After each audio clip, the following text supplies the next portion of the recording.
to jump on out with that Uzi, and they're going to shut that push down really quick. So, I mean, a great start to the tournament so far, but here in match number 4, it looks like they're going to have to survive with a duo. But hey, Solus, you got a couple shots off there.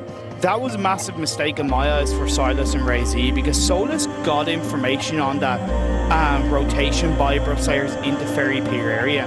There was no need for Class 2 send to their players in so heavy without communicating what I presume was a lack of communication with Solus. They could have actually gotten that pincer move by using Solus to gather more information and go for a much more calculated engagement. I mean, they could be feeling themselves. I mean, they've been crushing it so far, so maybe they're like, hey, you know what, let's just push it on over. But at the same time, you gotta respect these teams. I mean, we got the best on the planet playing here. I mean, if you just get a little lazy on just one player, we've seen some 1v4s happen in the past, so we'll definitely see how these teams opt to make these adjustments going on. Nova heading on over to Military Circle, able to get through that bridge relatively safe, but order, catching Kenzo, trying to a pit maneuver, switches seats with the Thompson, puts a couple shots onto him.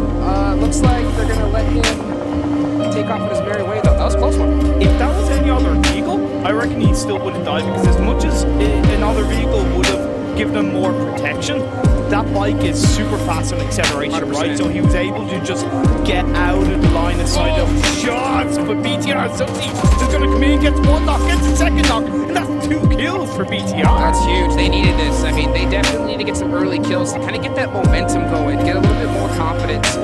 Because, I mean, the way they started off this tournament is pretty relatively shocking, at least in my eyes. But match number 4, this is a really good turning point to kind of show up, and we'll see if they're going to be able to do that.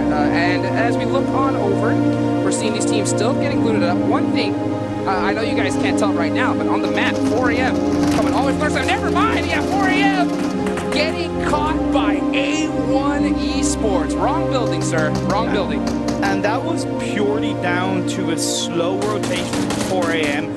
outside of Yasnaya, because you got to think, A1, they dropped in Severny. In theory, they should have been behind 4 Angry Men, but because they rotated earlier, they were able to catch him. Not before Suk does get a cheap kill for his troubles. Suk, I mean, with that DP, these guys are so good using that weapon from long range. Just absolute laser beams. And I think that at the same time, I mean, A1 is still pretty north of this circle. I just think fair. I think 4 a.m. just like, hey, there's no way there's going to be a squad here in these buildings, but hey, you gotta scout.